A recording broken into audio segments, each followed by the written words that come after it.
Hell is real. The wrath of God is real. And if you want to sum up all mankind, no matter the skin color, no matter the country they come from, it is this. They can come from Hindu countries, they can come from America, they can come from South America, they can come from Russia, they can come from Asia, they can come from Australia, they can come from wherever. But one thing's for certain. We're all descendants of Adam. And by nature, we're in trouble. By nature, we are fodder for the fire. Every half second, somebody perishes. Somebody dies. And if Scripture be true, only a remnant are truly Christians. Do you recognize the horror that is taking place right at this moment? Because from the time I started this sermon until right now, there are souls who have perished and they have come face to face with the reality of an angry God. Who can stand? Who can abide the consuming fire? Nobody can. It's like you take a bug and you throw it in the fire. Edwards liked to use that picture. It just yields before the fire. What can you do? You die, and there you are in the presence of a holy God, and everything, His whole being is bent on your destruction, and you have no hiding place. That was us, Christian. That's how you were. And if you're lost, that's how you are. And that's how the vast majority of the world around us is. And it's terrifying. Man is the way God sees him. Man is not the way he imagines himself to be. Man thinks so highly of himself. And God says the whole lot of you are born to wrath. Not born to be wild, not born to be free. You are born to wrath.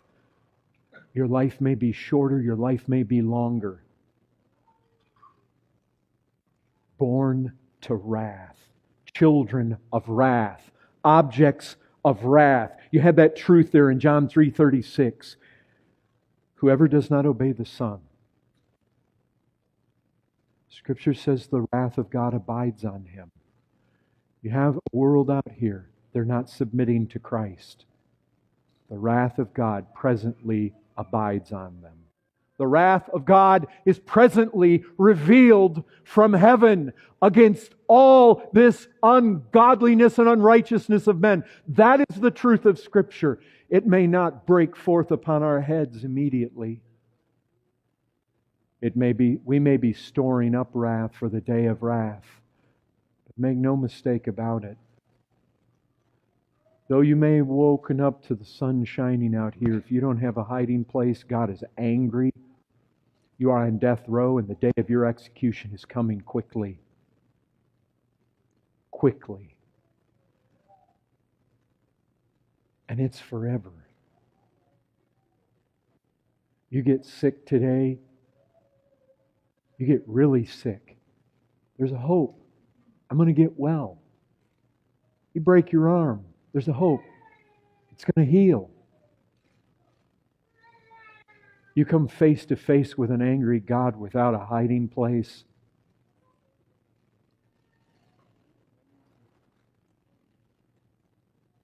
There's no healing that. You just melt before it. Forever. Forever. Forever. Forever. I can remember as a young Christian,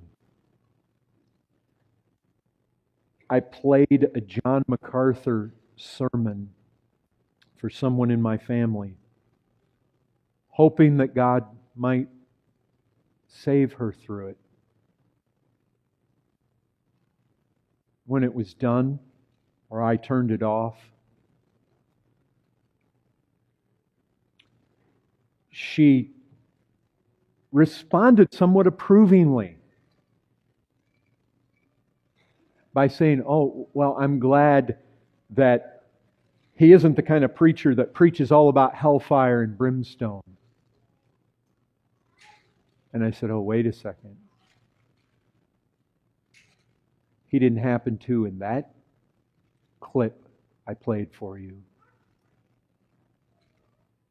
But he most certainly preaches about hell. Why are people happy to not hear about hellfire and brimstone? Why? Listen to me. If the doctrine of the wrath of God is true, and hellfire and brimstone is true, is that a truth that we should be hiding? Should we be glad? Oh, we're glad. There was a sermon and we didn't have to hear about hellfire and brimstone. Listen, this pertains to every one of us. We can't escape it. Is there anything that's more applicable to the human race than if all mankind are children of wrath and we at breakneck speed are headed towards eternity? Listen, we sing a song called "The Sands of Time Are Sinking," and we are in that hourglass, and we are going down with the sands, and you can't stop it. And if you don't have a hiding place, those sands are drawing you ever onward, ever forward. You can't stop. You can't just opt out. You can't say, well, I didn't pick it to be like this, so I'm out of this. I want no part of this. You don't get to make that call. And if you don't have a hiding place, I'll tell you what's waiting in those sands down there. It is the wrath of God. It is eternity.